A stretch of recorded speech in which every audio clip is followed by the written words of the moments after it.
Bom dia a todas, todos e todes. Hoje é um dia sempre muito especial porque ele marca a minha trajetória de vida. Eu começo a semana com vocês. Isso para mim é muito especial, né? É muito especial no primeiro dia da semana poder celebrar Deus nos encontros, celebrar Deus a partir das amizades que estão sendo desenvolvidas aqui. Isso é muito rico, isso é muito especial e eu sei que é muito especial para cada um de vocês. Eu conheço vocês e sei quanto é importante essa experiência, essa jornada.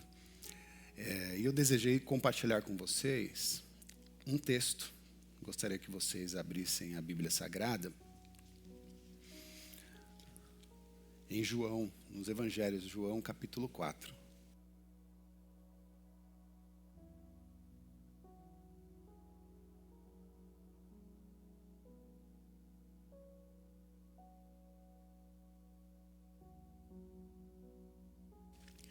João, capítulo 4, nós vamos ler a partir do verso 46. O tema da minha mensagem é Comunidade da Partilha. Você que está em casa, que nos acompanha pelas redes sociais, seja o YouTube ou o Spotify, você também é muito bem-vindo e bem-vinda. Que você possa separar esse tempo, esse momento, para fazer uma ressonância, para estudar os textos bíblicos, aproveitar esse momento, esse tempo, para que aquilo que nós estamos buscando em o que chamamos de conhecer a Deus e também nos conhecer a partir daquilo que Ele nos ensina, é para nós muito valioso, sagrado e que aponta a oportunidade de acolher esse aprendizado e refletir no nosso cotidiano de vida. Então sejam bem-vindos, compartilhe essa mensagem com seus amigos e familiares e todos aqui também façam desse movimento um movimento especial para outras pessoas.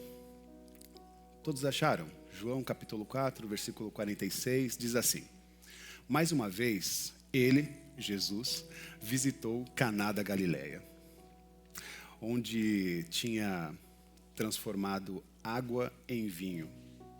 E havia ali um oficial do rei cujo filho estava doente em Cafarnaum. Quando ele ouviu falar que Jesus tinha chegado na Galileia, vindo da Judeia, procurou e suplicou-lhe que fosse curar o seu filho que estava à beira da morte. Disse Jesus: Se vocês não virem sinais e maravilhas, nunca crerão. O oficial do rei disse: Senhor, vem antes que meu filho morra. E Jesus respondeu: Volte para sua casa, seu filho continuará vivo. O homem confiou na palavra de Jesus e partiu. Estando ele ainda no caminho, os seus servos vieram ao seu encontro com uma notícia, a notícia de que o menino estava vivo. Quando perguntou a que horas o seu filho tinha melhorado, eles disseram: A febre deixou ontem, à 1h da tarde. Então o pai constatou que aquela fora exatamente a hora em que Jesus lhe dissera: O seu filho continuará vivo. E assim creram ele e todos da sua casa. Até aí. Oremos. Senhor, querido Deus, obrigado por essa mensagem, obrigado por essa palavra, obrigado por essa história. Nós queremos continuar aprendendo contigo, por isso nos ensina, indica, Senhor, os seus anseios, a sua vontade, o seu desejo aos nossos corações. E ajuda-nos, Senhor, a discernir os seus ensinamentos, nos ajuda a aprender, nos leva, Senhor, a um caminho de transformação. E que essa transformação não seja só individual, mas seja uma transformação coletiva. Esse é o nosso pedido com profundo agradecimento. Fazemos isso em nome de Jesus. Amém. Deus tem esse jeito, né, de agir, de tocar as nossas vidas. Deus tem uma maneira de nos tocar, Deus tem uma maneira de interagir com o nosso coração. Deus também tem uma maneira de se revelar a cada um. Porque muito embora Ele se revela no coletivo, o tato de Jesus acaba sendo também uma forma de linguagem e de conexão individual. Ele fala com todo mundo, mas todo mundo recebe de maneira individual a forma, né, da sua linguagem, a sua maneira de agir e de interagir. Ele tem um jeito de chegar, ele tem um jeito de falar, ele tem um jeito também de acolher e também tem um jeito de se revelar.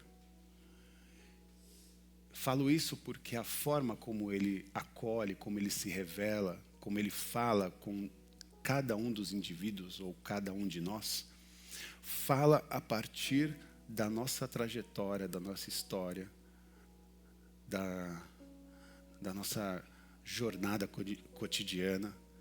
Deus fala conosco, mas não é como um desconhecido. Ele fala sabendo quem somos. Ele fala sabendo a respeito e muito da nossa história. E é por isso que a interação acaba sendo diferente.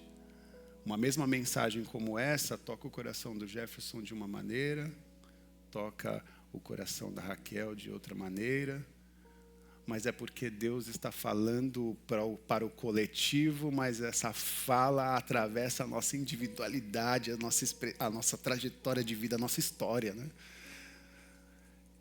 Isso é extraordinário. E é assim que ele vai se revelando, é assim que ele se mostra nos momentos mais inesperados. E é dessa maneira que ele vai transformando as nossas vidas. E no texto de João, no capítulo 4, a gente encontra um exemplo muito poderoso da sua manifestação. Porque a gente está falando de algo extraordinário. Jesus cura uma criança. Jesus não está insensível à dor deste oficial. Então aqui nós constatamos um milagre que aconteceu. Jesus, nesse texto, nos dá um exemplo muito poderoso da sua ação divina, da sua manifestação divina. Mas Jesus, ao curar o filho desse oficial do rei que se apresenta diante dele, não apenas demonstra o seu poder, a sua glória, ou não apenas demonstra o seu milagre, mas também ele convida aquele senhor a reavaliar as suas prioridades. Convida a reavaliar as suas prioridades e a fortalecer os laços também com a comunidade. E esses dois pontos são bem interessantes, porque agora nós estamos percebendo uma dinâmica de diálogo de Deus para com esse moço, que vai atravessar a vida dele, a história dele, mas também vai fazer com que esse atravessamento pessoal seja também fruto de impacto a todos que estão à sua volta. Ok? Primeiro, um encontro inusitado. Jesus com um oficial do rei. Não era comum algo como esse acontecer, e vejo como é muito curioso perceber esse encontro. O oficial do rei, que é um sacerdote de Herodes, que é o grande chefe do estado, inclusive um perseguidor de Jesus.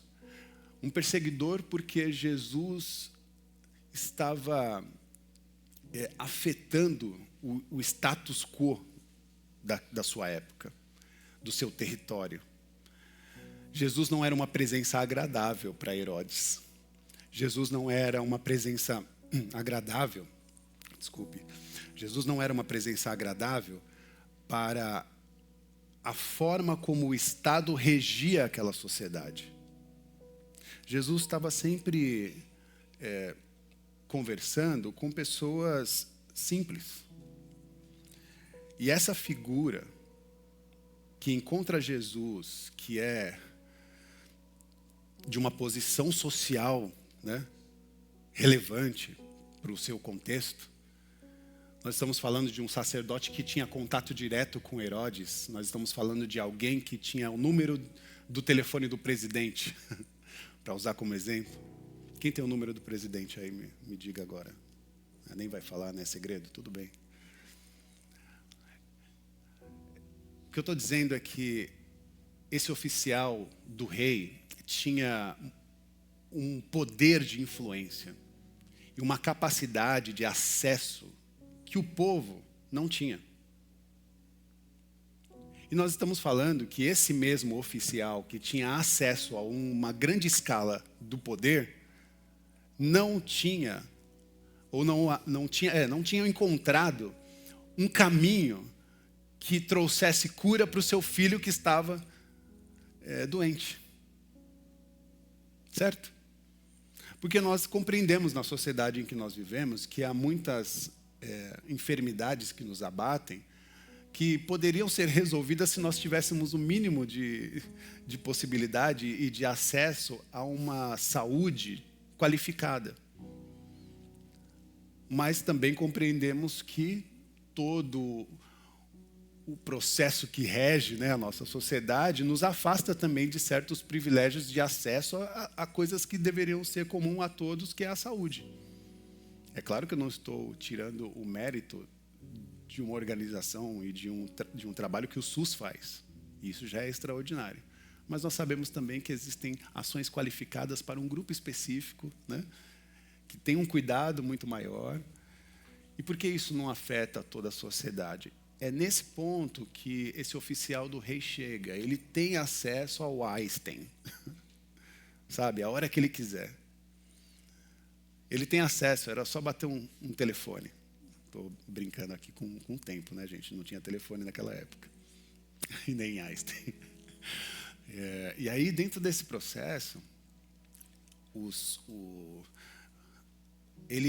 esse homem vai ao encontro de Jesus. E ele sabe quem é Jesus. Sabe porque ele é o oficial do rei.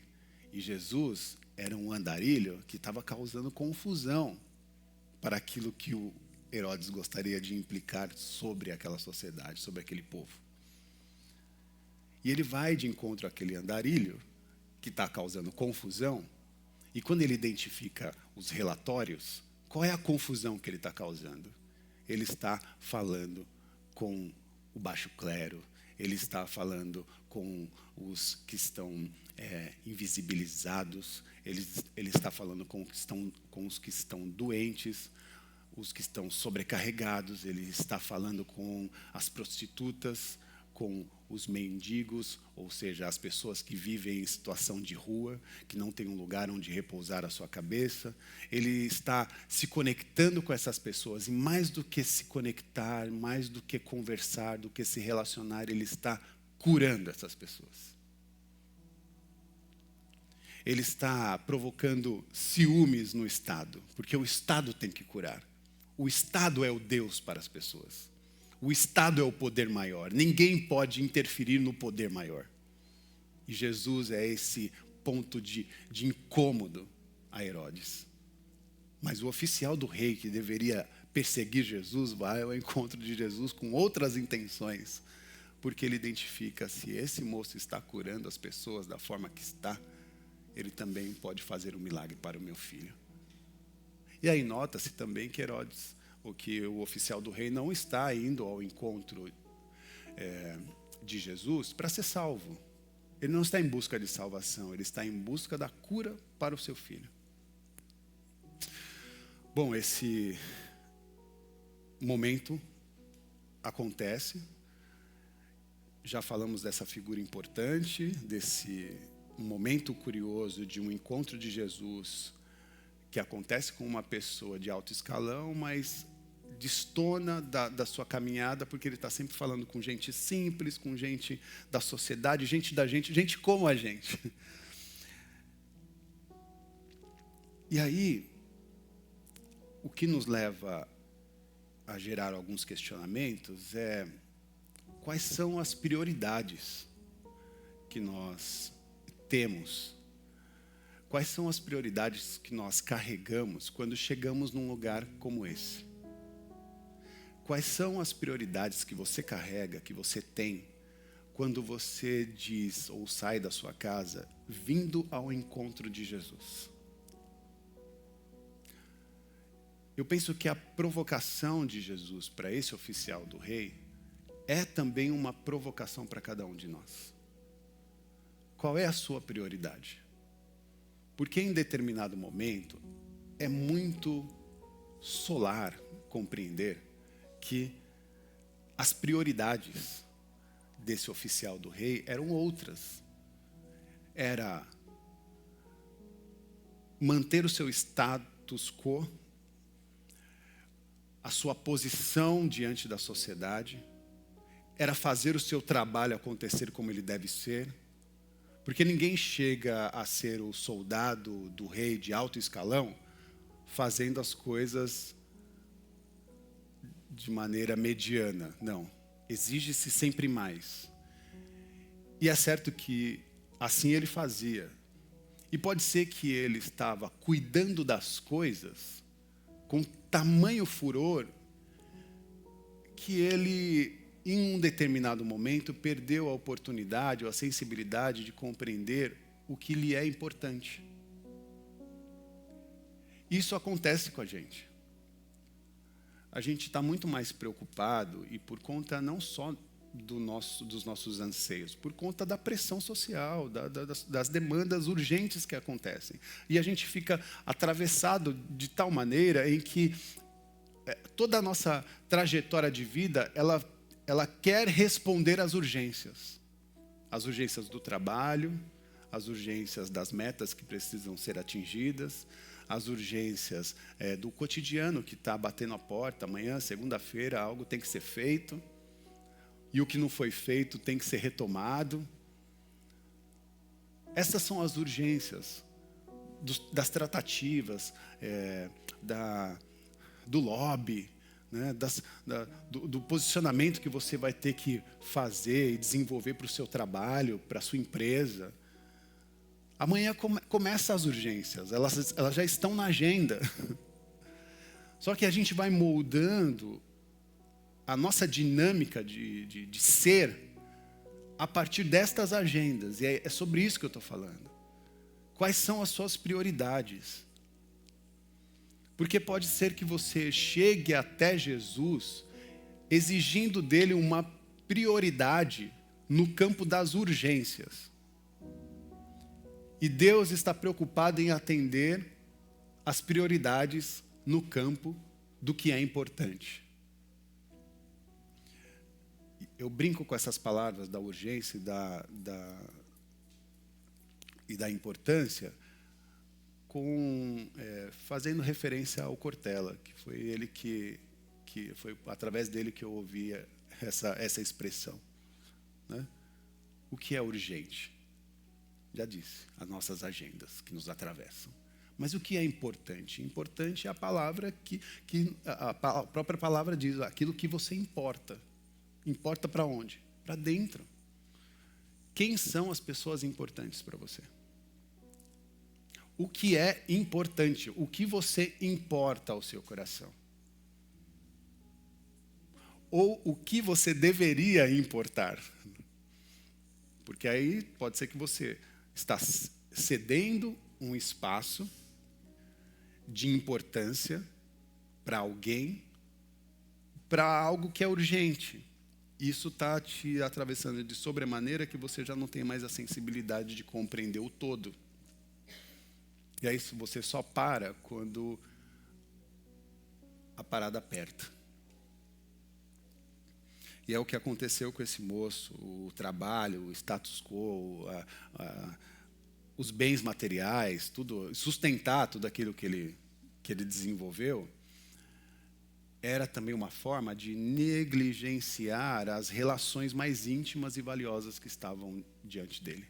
E que talvez ele não estava percebendo. Todos estão comigo?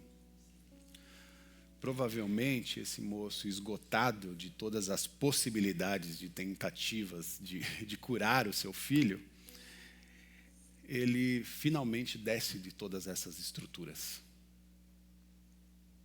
Corre risco de perder o emprego, porque ele vai de encontro a Jesus para se expor, para fazer um pedido de ajuda.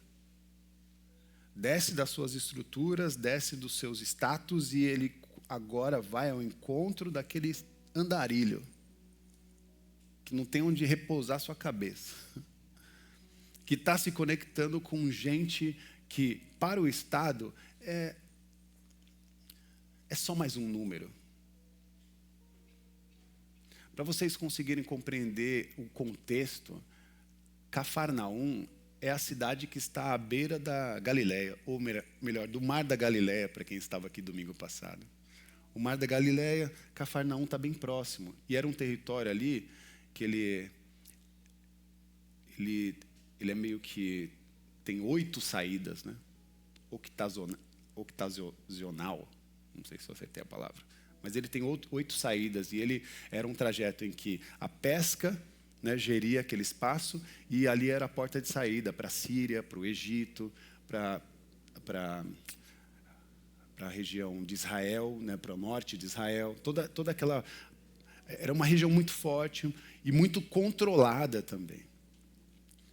Um chefe, um oficial do rei, ou melhor, um centurião, era aquele que cuidava de 1.000 soldados. Mas há pesquisas que vão dizer que Cafarnaum tinha cerca de 1.000 pessoas morando naquele local. Então não eram muitas pessoas. Mas existia um centurião naquele lugar. E um centurião que organizava aquela cidade, aquele território com 1.000 soldados. Se você buscar os relatórios da ONU, eles vão indicar que é necessário um policial para 250 pessoas. Agora nós estamos vendo um relatório de Cafarnaum que vai mostrar que existia um policial para 10 pessoas. Estou certo na matemática? Quase. Sim. Olha o tamanho do controle. Que bom que a gente tem gente de exatas. É mais cruel do que o meu erro da matemática. Eu ainda tentei ser leve, né? Vocês compreendem isso, meus irmãos? O tamanho da demanda? Me desculpe, é isso mesmo. É um centurião cuida de 100 soldados. Então são 100 para 1.000. Então são 10. É isso. Me desculpe, eu acho que eu falei em dizer que eram 1.000 soldados. São 100 soldados. Então 100 soldados para 1.000 são 10. Para 10 pessoas. É um absurdo. Nesse contexto, a gente vai ter que compreender o quanto essa cidade estava sitiada e o como Jesus estava articulando numa situação tão difícil, tão tensa. Ele pede ajuda para que o seu filho seja curado. E aí nós estamos já falando sobre prioridades.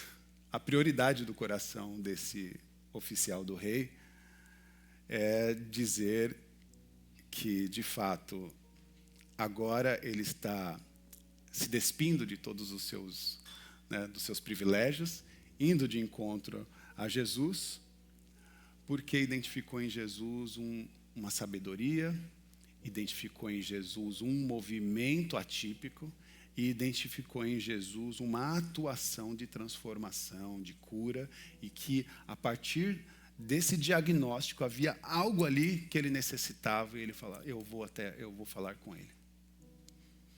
E Jesus, quando ouve o oficial dizendo, venha para minha casa e toque o meu filho, ele ainda está com a ótica de que Jesus precisa acessar o território e tocar a vida do filho dele, porque talvez foi assim que ele viu Jesus tocando as pessoas e curando.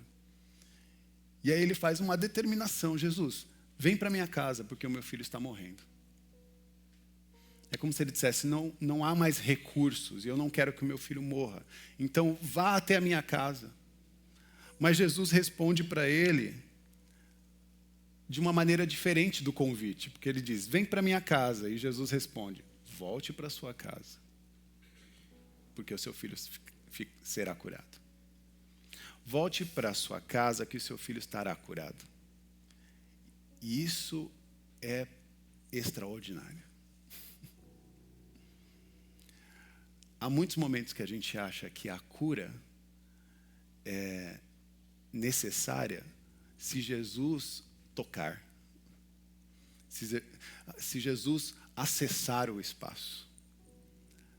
Mas existem curas que acontecem e que só são possíveis se a gente tiver a sensibilidade de voltar àquele lugar e se a gente acessar aquele lugar.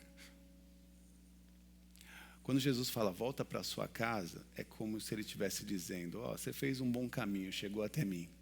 Agora, o mais importante é a sua casa. Não é mais sobre só a doença do seu filho, mas sobre o seu afastamento de casa. O seu afastamento da responsabilidade de ser pai, que não é só trazer o dinheiro. Não é só pagar as contas, mas é produzir afetos. A responsabilidade do pai não é mimar a sua criança com os bens que você pode proporcionar por conta do fruto do seu trabalho, não é isso. Vai além disso. Então, voltar para casa é proporcionar para os seus filhos o afeto necessário. O cuidado, a presença, o abraço. É isso que o centurião está recebendo de Jesus em uma fala que nos provoca.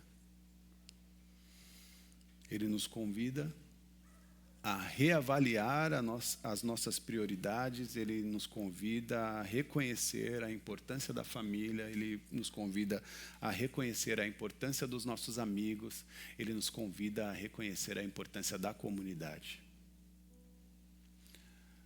Ao chegar num espaço como esse,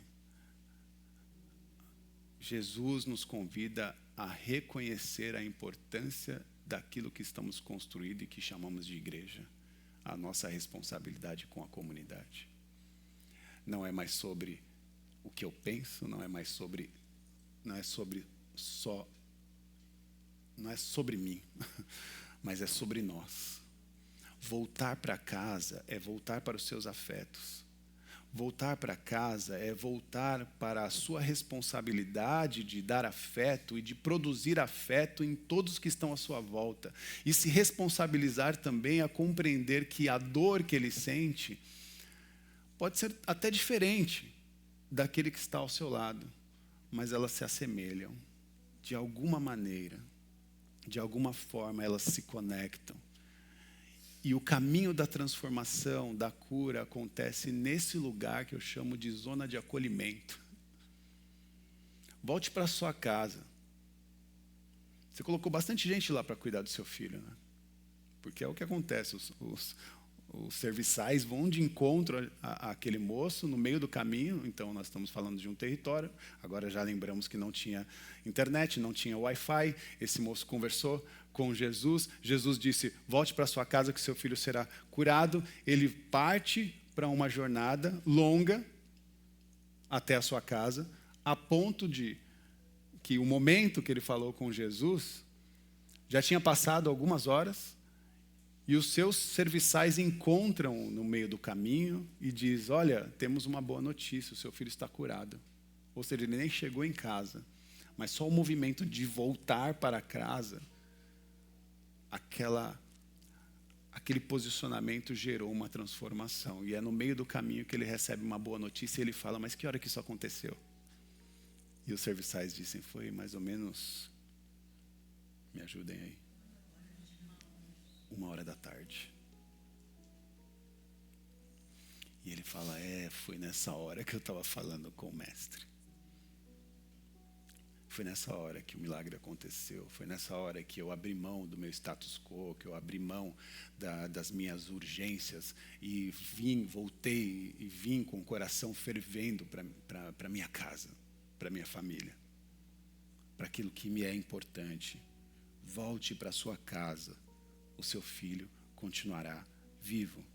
O homem confiou na palavra de Jesus e partiu. Como é que você se dá às suas relações mais íntimas? O fruto do amor precisa nos restaurar.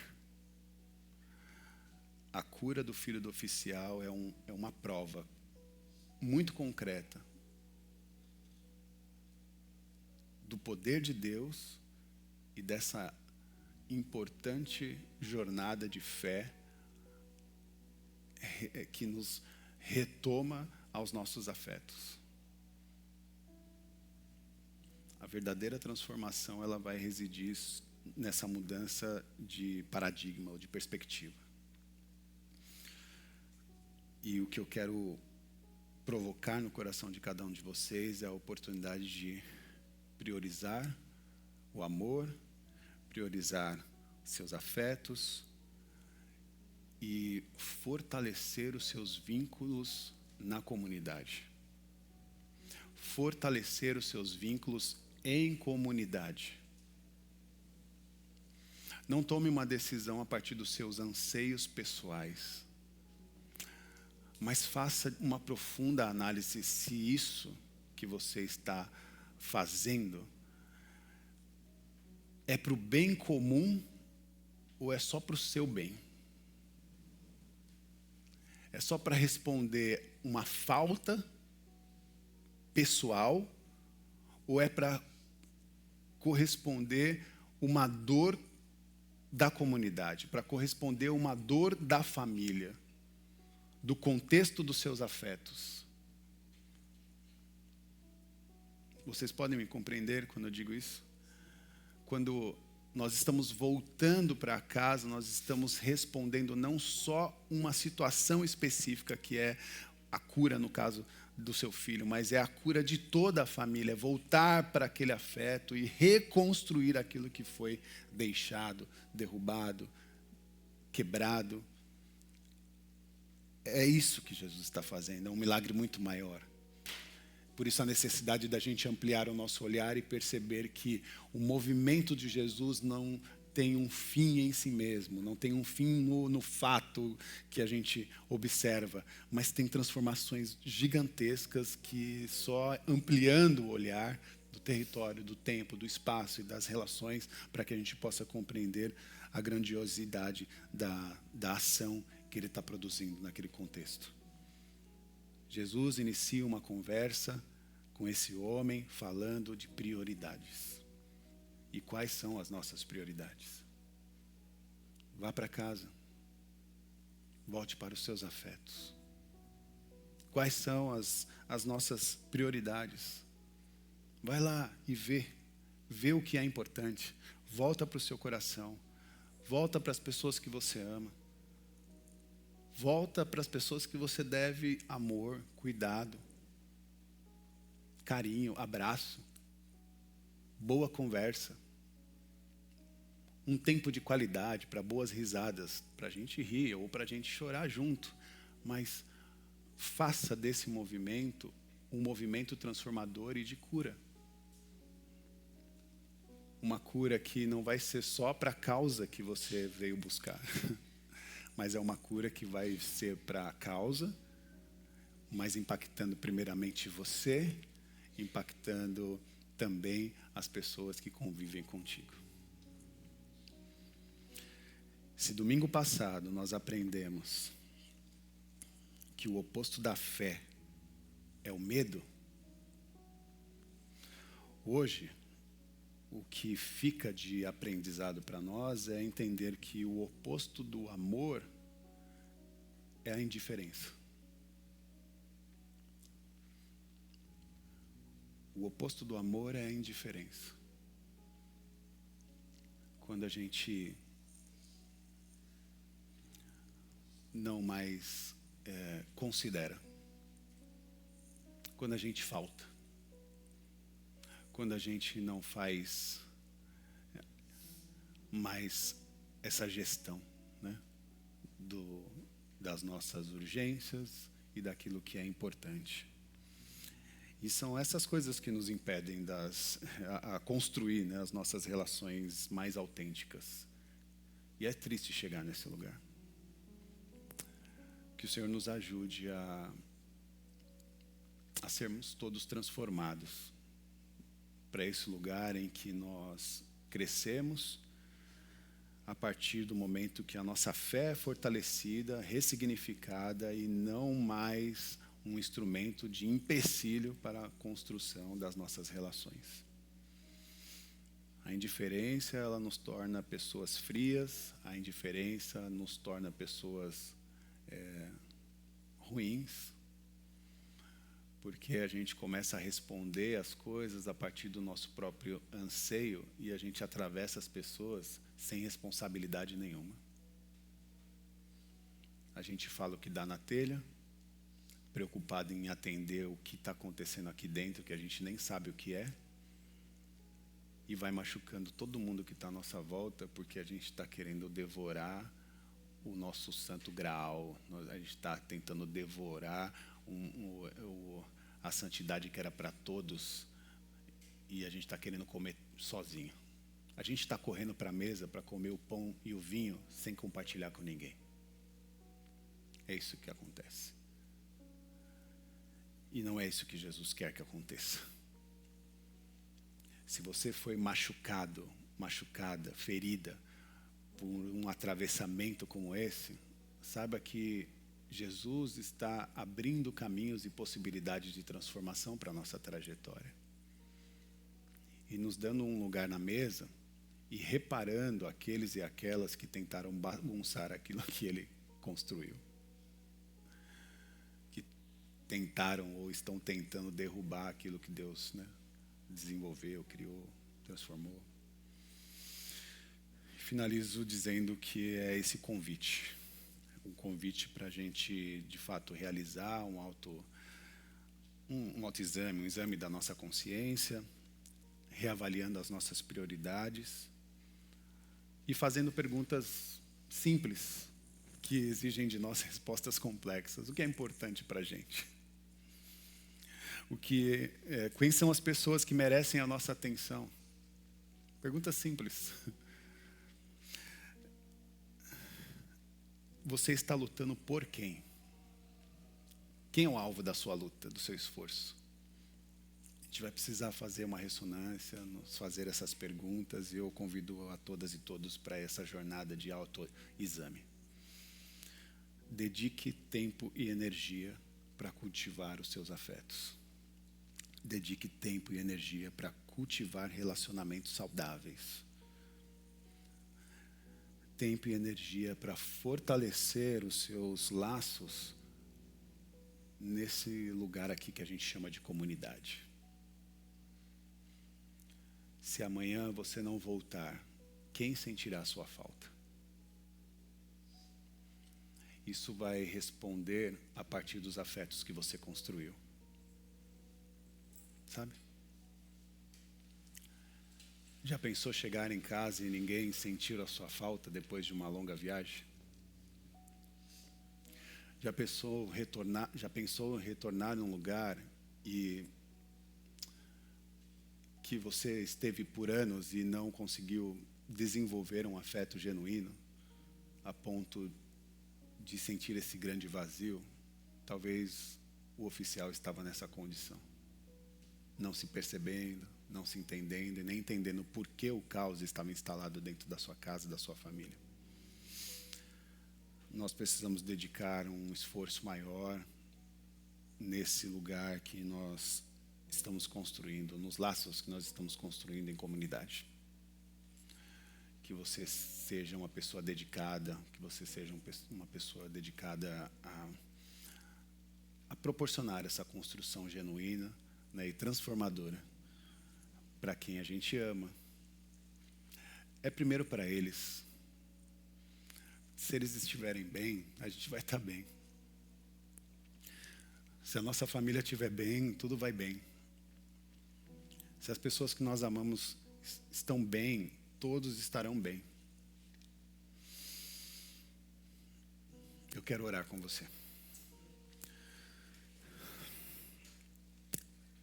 Senhor Jesus, eu, em comunidade, quero compartilhar o amor. Em comunidade, eu quero ser esse instrumento de apoio mútuo.